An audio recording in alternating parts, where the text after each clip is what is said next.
To continue, we have then color. So, kanina or sa previous video, pinag-usapan natin yung line, then shape and volume, then light and value. Now, we'll talk about color. So, a central element in the language of the art or painting, this connects color with emotions. Color is always associated with emotions. Red with anger, yellow for happiness, blue for a certain serene, no, peace, green typically for nature, ganyan. And color in its scientific sense is a refracted light when a prism breaks a light beam into a spectrum of color. It's a reflected light naman din when objects around us absorb some of the colors of spectrum and bounces back the rest. When it comes to the color, it has three specific properties. Hue is the visible color, either red, blue, or green na nakikita natin. Value is the lightness or darkness of that particular color. And intensity and saturation, which is the brightness or dullness naman. So, yung alam natin na kulay, lalo yung primary colors na alam natin, secondary, yun ay hue. Okay? Yun ay hue. Then, how it is being manipulated in terms of its value, lightness or darkness, or intensity, saturation, dun magkakaroon ng variations creating a series of or set of colors na alam natin ngayon. Again, the hue refers to the actual color that we're aware of. Value is the intensity. Kaya nagkaroon ng light blue, light green, dark blue, dark green, moss green, navy blue. Then intensity. So, intensity again focuses on the brightness or dullness of a color. Well, yung mga binanggit ko na parang tertiary colors is a combination of both the value and the intensity. This photo tries to evoke a series of various colors tries to evoke a series of or variety of emotions. Kasi nga, try nyo titigan muna for 5 seconds, then pagnilayan kung ano-ano kaya yung mga emotions na pwede nating makuha based sa color. Okay? During class, tanungin ko kayo tungkol dito.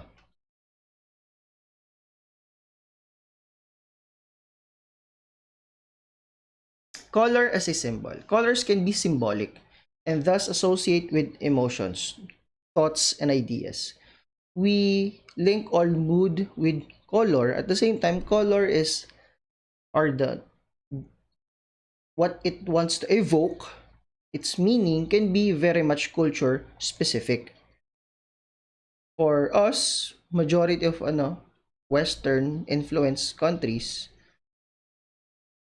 or for majority of the people na lamang in the contemporary world, white is very much defined clearly or related sa wedding dress. But in India, red is a typical color for wedding dresses, primarily related sa kanilang kultura of what those specific colors refer. Similarly, in terms of political inclination or kung anong specific na UAP school yung sinusuportahan mo.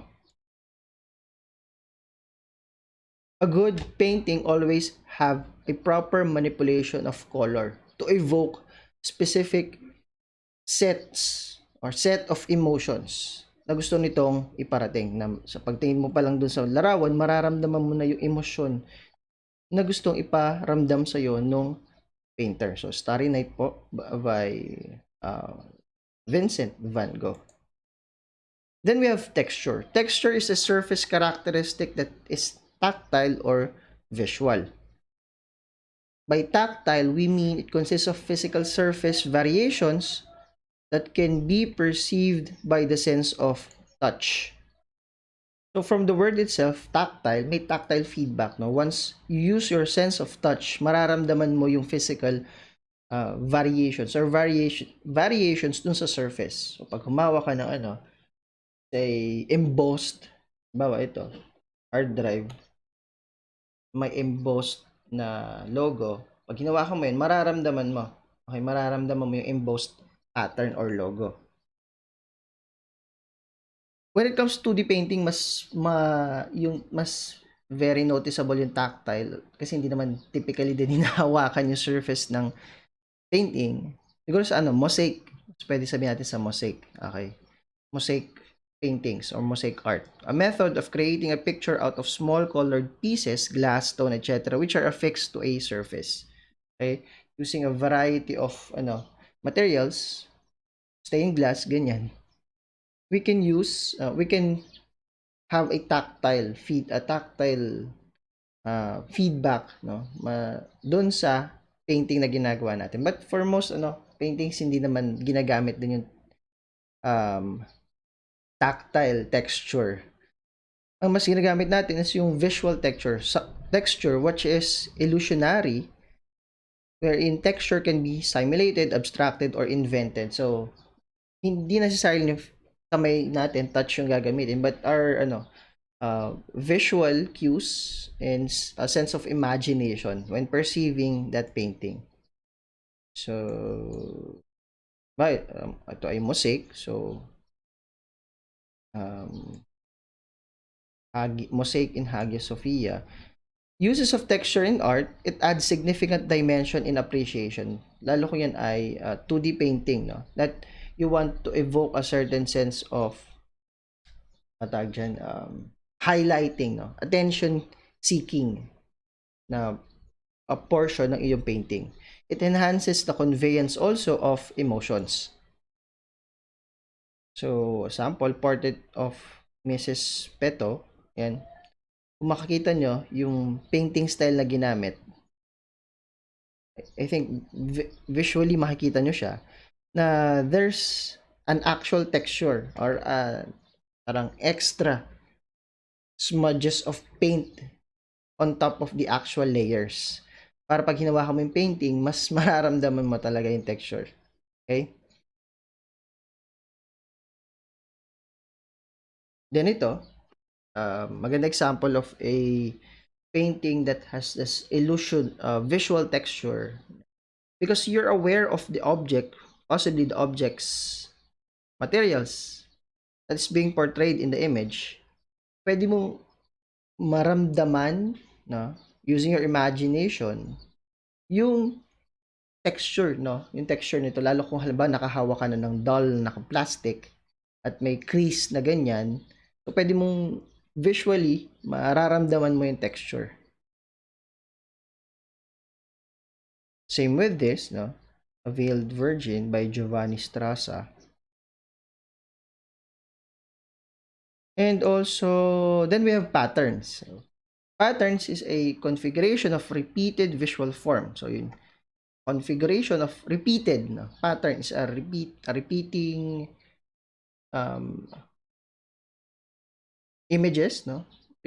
Visual cues in a repeated form. So, patterns can be natural in a sense that can be found all around us. Patterns may resemble each other but may not be exactly alike. So, natural patterns ay yung typical nakikita natin sa nature or sa mga hayop, such as in this image, and zebra pattern.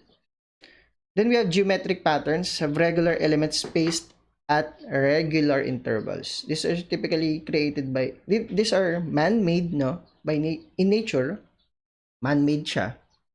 At pag typical na geometric patterns, nakikita mo na may regular or intervals, certain sense of spacing. Doon sa geometry is always involved, no? Geometric patterns nga, kaya tinatawag na geometric patterns. There's always a regular elements, no? Geometric patterns, geometric elements that are that are spaced at irregular intervals to create a sense of pattern or visual repeatedness. Why people use pattern as a means of decoration, okay? And times creates a visual interest dun sa specific imagery and even have a symbolic value, lalo sa mga the The thing with patterns is that lalo ko ano, siguro mas magandang sabihin, when it comes to fashion, okay, patterns can evoke or they call this, can have symbolic value. If your dress has vertical lines, vertical patterns, it can try to ano, diminish or parang make you look more slimmer. Pag horizontal lines, almost the same, ganyan. Or pag polka dot pattern at lalo't New Year, ito ay maswerte. Ganyan. Animal prints, alam kong in style. Again, it has symbolic values. There are also other elements, space, gaya na banggit ko, in three-dimensional art such as architecture and sculpture. In 2D art naman, it's more of planar space, plain, where it focuses on the height and the width, typically being portrayed when it comes to the use of how do you call this, um, shading and modeling. Then we have perspective, an illusion of depth. In architecture and performance art, space is very much significant. Perspective, typically in 2D painting, hindi ganun kadami, lalo kung hindi yun yung focus, no?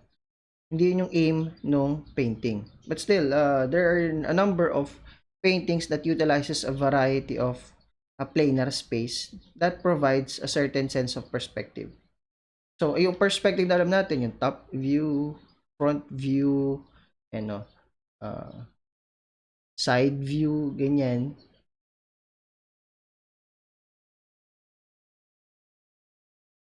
Ito,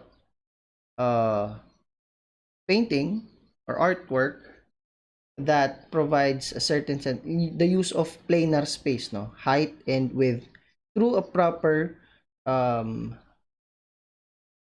formation of lines and placement of space shapes.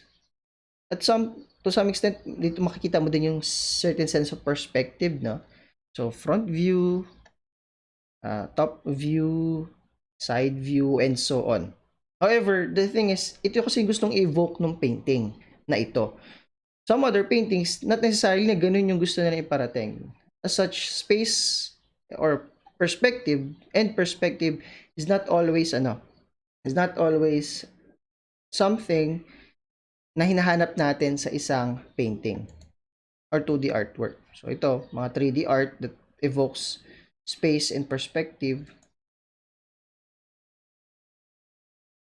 Then again, we have time and motion. So more commonly seen in the performance art and music, time is the period that viewers study and absorb the message and formal qualities of an artwork. So, in terms of 2D painting, art is very much an external force or context.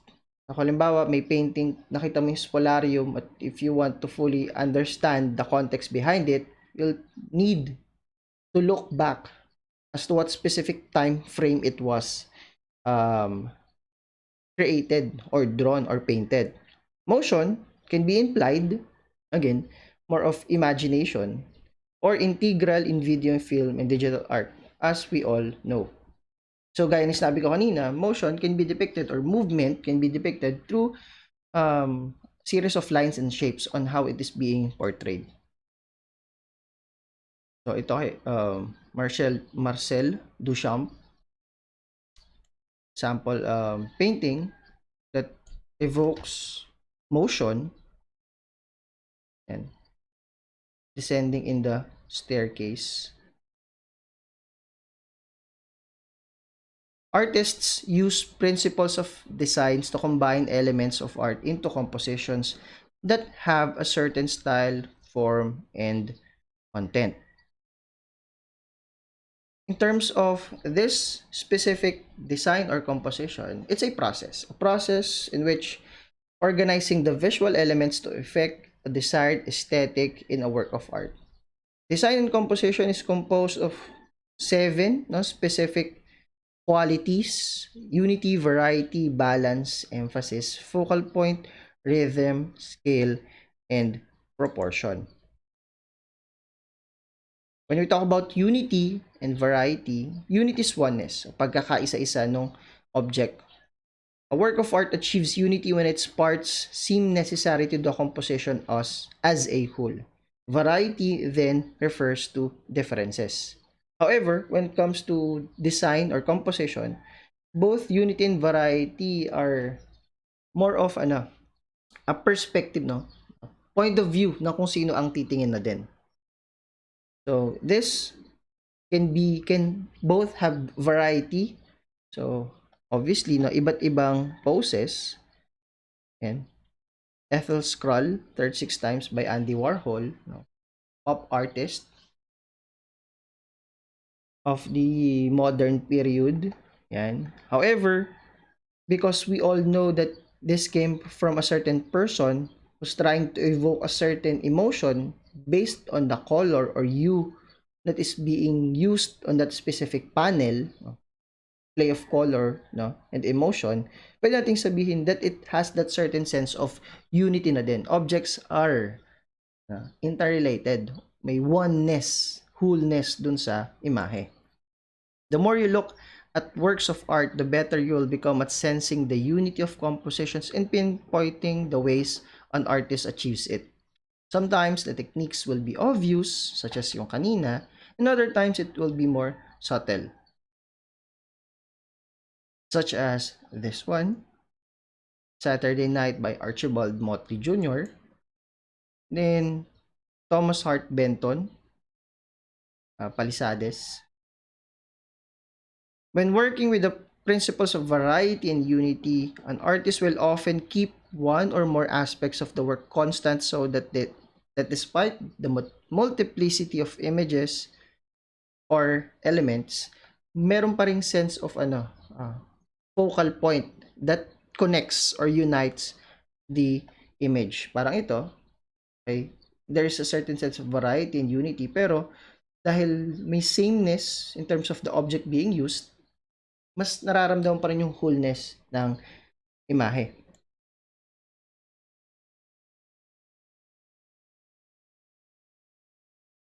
All works discussed have visual unity. No? Yung mga pinakita ko have visual unity. In this case, pwede nating sabihin yung Los Jóvenes, no? Or youth, unity in terms of the emotions being portrayed, the use of color, and somehow parang yung aura of sameness in what these individuals are feeling dito sa image na ito. Some artists pursue a unity of ideas and impose conceptual unity in their work. Some artists emphasize variety, usually exaggerating differences than similarities. So, question, what unifies this work? Sa tingin nyo, what unifies this works? Also, ito, what unifies or differentiates these kinds of works? So, some artists focus on unity, some artists focus on variety, no, to a certain extent. Then we have balance. Balance is the distribution of actual or apparent weight of elements in a composition. Pictorial balance, type of balance, refers to the visual weight of elements in two-dimensional art.